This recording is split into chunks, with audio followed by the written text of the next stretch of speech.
अब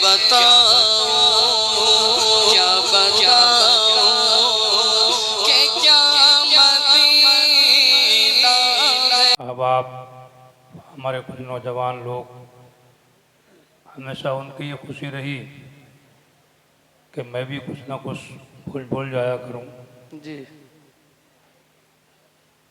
तो मैं उनकी खुशी के ऊपर यहाँ पर आपकी बारगाह में हाजिर हूँ। जी। कल मैंने मस्जिद में हम लोग 3-4 साल से आला हज़रत के कुल शरीफ की महफिल मुनक़्क़िद करते हैं। जी। माशाअल्लाह काफ़ी मजमा होता है। जी। लंगर भी तक़सीम किया गया, तो मैंने कुछ देर बयान भी किया और हमारे बरादर असगर मौलाना तंजीद अहमद साहब सल्लल्लाहु ने भी बहुत जामे खिताब फरमाया। जी। तो उस तकरीर का कुछ हिस्सा किल्लत वक्त की बिना पर रह गया था। जी। मैं उसी की तकमील के लिए हाजिर हुआ हूँ। जी। मैंने उन्वान लगाया था कि अल्लाह ताला के महबूब बंदे जो होते हैं, जी। उनकी ज़िंदगी और हमारी ज़िंदगी में भी फ़र्क है और उनकी मौत और हमारी मौत में भी फ़र्क है। बेशक बेशक। न वो हमारी तरह जीते हैं, रहते हैं, और न वो हमारी तरह दुनिया से जाते हैं। और उनमें से अक्सर के वाक़यात ऐसे सुनने को मिलते हैं कि उन्हें उनकी मौत से पहले उनकी मौत की इत्तला हो जाती है और वो दुनिया से जाने से पहले कुछ ऐसे हालात पाए जाते हैं कि वो जान लेते हैं कि हम कब दुनिया से जाएंगे। बात ये मेरी नहीं है, मैंने हदीसें पढ़ी थी, बहुत सी हदीसें हैं इस मौजू के ऊपर। 1-2 हदीस आपको सुनाऊंगा, क्योंकि बजाय अपनी तरफ से कोई बातें करने के वो बातें की जाएं जो अल्लाह और रसूल की बातें हैं। आज मैं एक हदीस शरीफ सुनाऊंगा आपको, सही बुखारी शरीफ की। बुखारी शरीफ हदीस की सबसे ज़्यादा मशहूर असहुल कुतुब बाद किताबिल्लाह, कुरान के बाद सबसे ज़्यादा सही किताब मानी जाती है। उसमें एक हदीस है, अल्लाह के रसूल सय्यद आलम सल्लल्लाहु ताला अलैहि वसल्लम के बारे में आपकी प्यारी चहेती बीवी उम्मुल मोमिनीन सैयदना आयशा सिद्दीक़ा रज़ियल्लाहु ताला अन्हा बयान फरमाती हैं कि अल्लाह के रसूल सल्लल्लाहु अलैहि वसल्लम जिस वक्त मर्ज़ विसाल में थे, दुनिया से जाने का आखिरी मर्द, तो आपकी लख्ते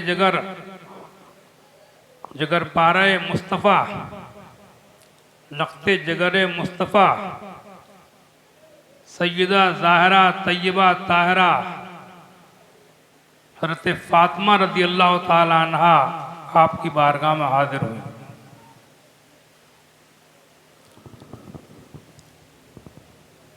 सैयदा आयशा कहती हैं कि फ़ातिमा आई,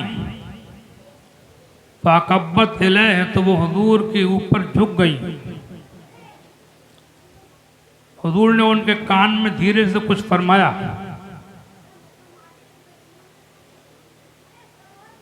हुजूर ने कुछ फरमाया तो फातिमा रोने लगी। फिर थोड़ी देर के बाद हुजूर ने उनके चेहरे को अपने करीब किया और फिर कुछ फरमाया तो वो हंसने लगी। सैयदा आयशा कहती हैं कि मैं तो फातिमा को सब औरतों में ज़्यादा समझदार समझती थी।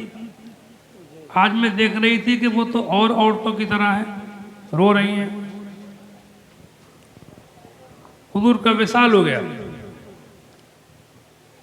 विसाल के बाद कहती है, एक दिन मैं पूछी बैठी कि फातिमा ये तो बताओ कि वो कौन सी बात थी कि जो तुमसे रसूलुल्लाह ने फरमाई तो तुम हंसी रोई, और फिर दोबारा वो कौन सी बात थी कि जिसको सुनकर के आप हंसने लगे?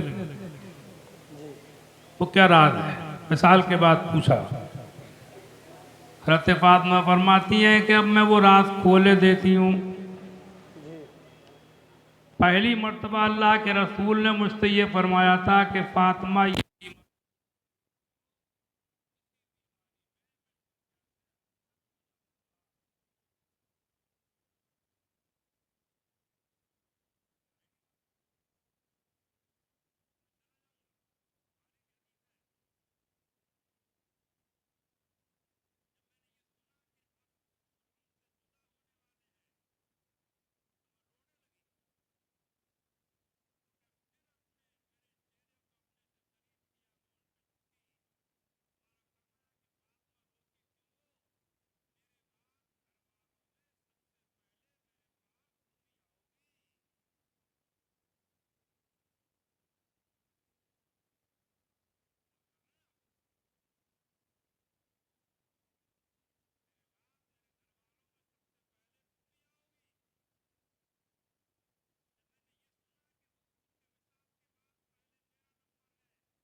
समझा।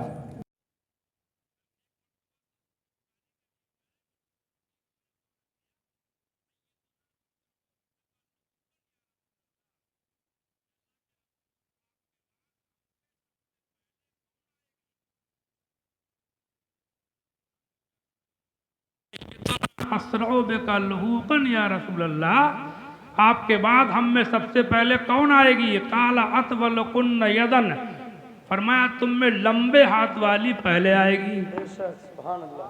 ये नहीं कहा कि ये मैं कहाँ जानता हूँ, ये अल्लाह के अलावा कोई नहीं जानता है कि कौन कब मरेगा कब जाएगा। ये तुमने सवाल कैसे कर लिया? कब मैं, क्या पता तुम पहले जाओ, क्या पता मैं पहले जाऊं, तुम में कौन पहले जाए? नहीं, बल्कि फरमाते हैं अतवल कुन्न यदन, तुम में लंबे हाथ वाली मेरे पास पहले आई। बेशक बेशक, सुभान अल्लाह। समझा?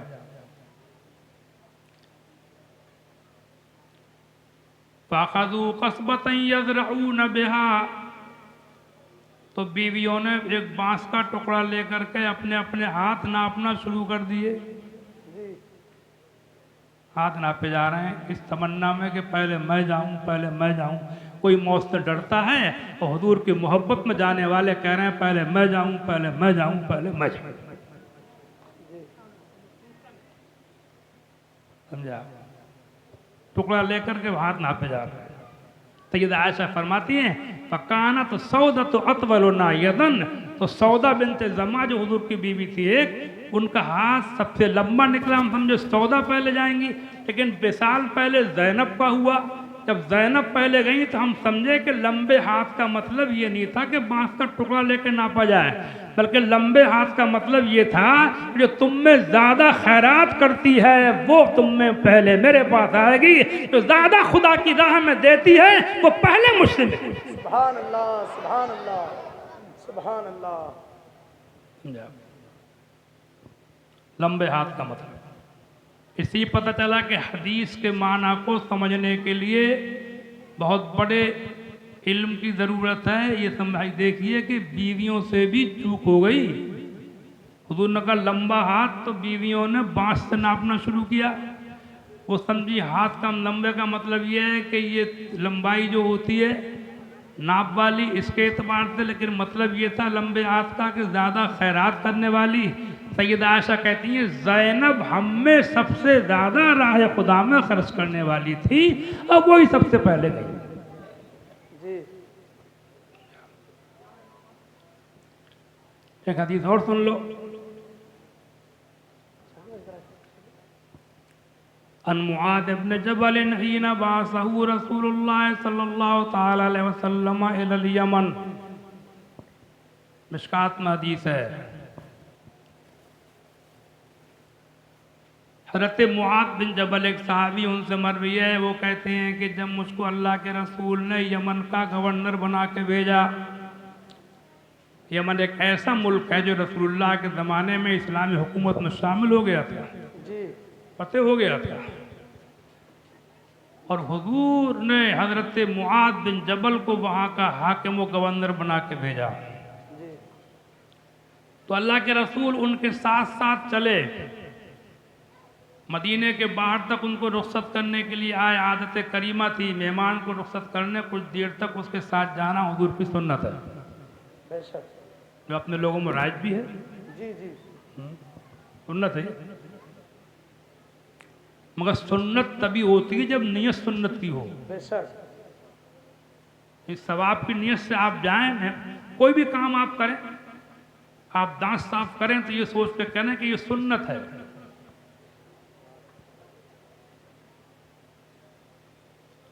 आप खाना भी खाएं बिस्मिल्लाह पढ़ के, अल्लाह का शुक्र करें, ये सोच के खाएं कि खाना खाना भी हुजूर की सुन्नत है, तो सवाब भी मिलेगा और खाना ही मिलेगा। हाँ समझे आप? याद रखो तो बड़ी बात। खैर, हुजूर उनको छोड़ने के लिए आए मदीने के बाहर तक। हदीस में लिखा है व मुआदुन राकिबुन व रसूलुल्लाह यमशी तहता राहिलतिही। मुआद घोड़े पर बैठे थे, सवारी पर थे, रसूलुल्लाह उनके साथ साथ पैदल चल रहे थे।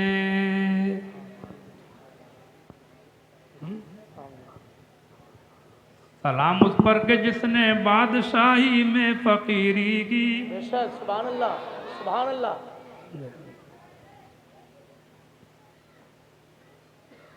पैदल चल रहे, एक तालीम दे रहा है, एक दर्द दे रहा है। ये तसव्वुफ जो होता है जिसे कहते हैं फकीरी लैंड, सुनते हो कि मौलवी लैंड, फकीरी लैंड, मौलवी लैंड, फकीरी लैंड।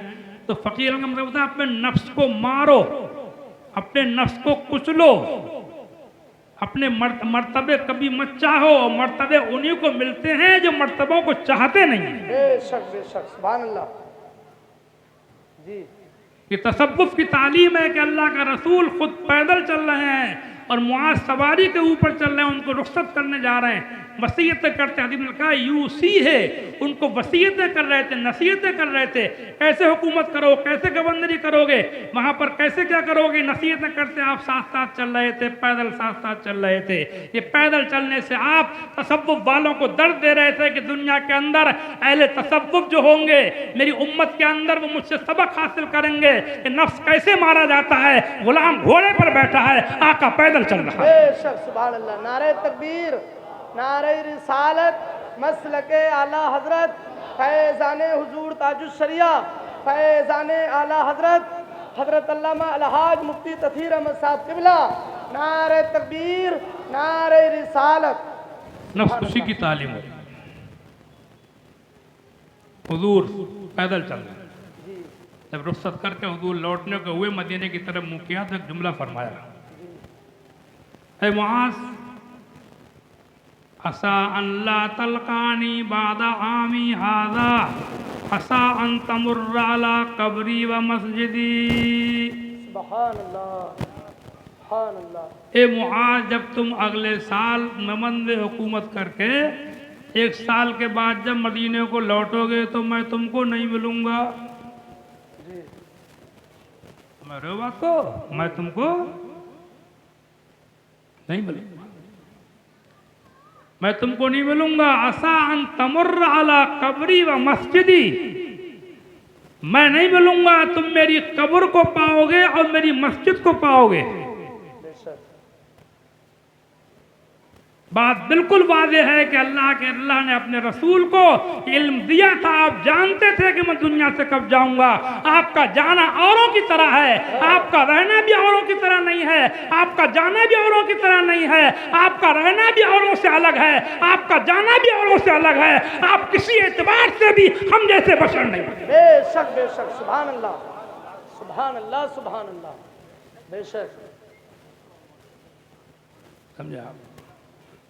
जी असा अन तमुर्र अला कब्री व मस्जिदी, मेरी कब्र मिलेगी तुमको और मेरी मस्जिद मिलेगी, मैं नहीं मिलूंगा तुमको।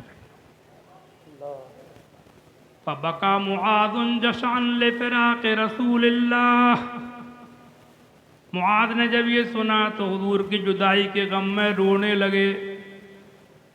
गवर्नर बन के जा रहे हैं, लेकिन गवर्नर मामूली चीज़ नहीं, यमन के यमन पूरा मुल्क है, आज भी है, उसकी हुकूमत कोई मामूली चीज़ नहीं है, लेकिन उसकी खुशी नहीं हो रही है। हुजूर के न मिलने का गम इतना हुआ कि फबका मुआज़ुन के रोने लगे, जी बेशक, आंसू गिरने लगे।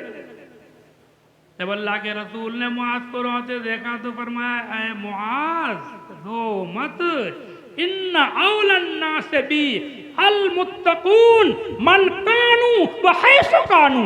बेशक मुआज़ रो नहीं, इन्ना औलन नास बी अल मुत्तकून, जो लोग मुत्तकी होते हैं, खुदा से डरते हैं, दीनदार परहेजगार होते हैं, वो मेरे करीब होते हैं। मन कानू, वो कोई भी हो, किसी कबीले खानदान, किसी बरादरी के हो, किसी नस्ल के असल के हो, किसी मुल्क के हो, करीब के हो, दूर के हो, जो खुदा से डरते हैं वो हर वक्त मेरे करीब हैं, वो हर वक्त मेरे नजदीक रहते हैं। बेशक बेशक, सुभान अल्लाह सुभान।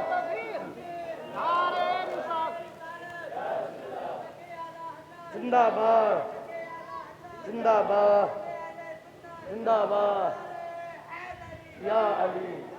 मन कानू व हैसो कानू, जी कोई भी हो, कहीं के भी, बेशक खुदा से डरते हैं, वो मेरे करीब रहते हैं।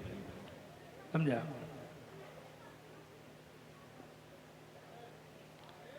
बहुत से लोग ये समझते हैं कि बस जाना आना ही सब कुछ है। बेशक हमारे मज़हब अहले सुन्नत में बुजुर्गों से मुलाकात करना भी बड़ी फजीलत है।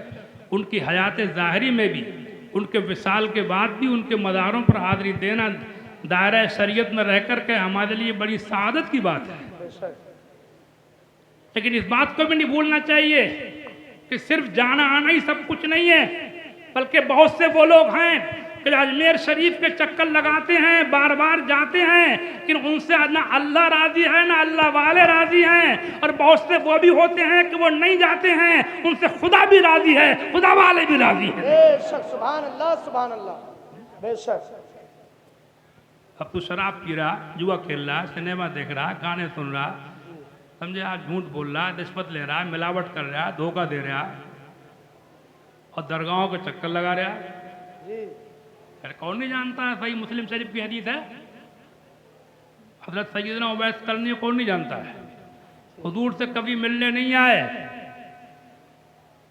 मदीने शरीफ में हुजूर के ज़माने में थे, यमन ही के थे, मुलाकात कभी नहीं की, लेकिन मर्तबे का यह आलम कि सही मुस्लिम शरीफ की हदीस है, हुजूर ने फरमाया था साहबा किराम से एक ज़माना ऐसा आएगा कि यमन के लोग मदीना आएंगे, उनमें एक साहब होंगे, उनका नाम उवैस होगा, उनके बाप का नाम आमिर होगा, वो कबीला कर्न की शाख मिराज से उनका ताल्लुक होगा, उनकी माँ के साथ में उनका सलूक बेहतर होगा, उन्हें सफ़ेद दाग की बीमारी होगी जो ख़त्म होकर 1 रुपए के बराबर रह गई होगी। जब वो तुम्हारे पास आए तो उनसे मग़फ़िरत की दुआ करा लेना। सुभान अल्लाह सुभान अल्लाह।